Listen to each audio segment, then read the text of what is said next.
जेकरा के हम अपना खून से लिख ले हनी,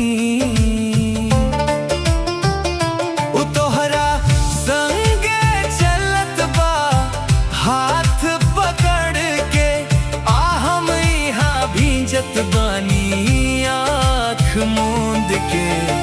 दूसरा के भइलू, दूसरा के भइलू, हमर दिल तोड़ के तू दूसरा के भइलू।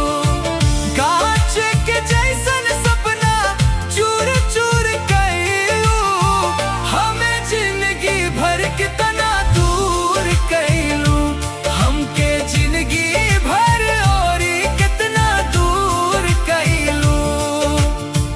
रोवत बाड़े आँख अब केहू ना बुझे, हाँ दूसरा के भइलू।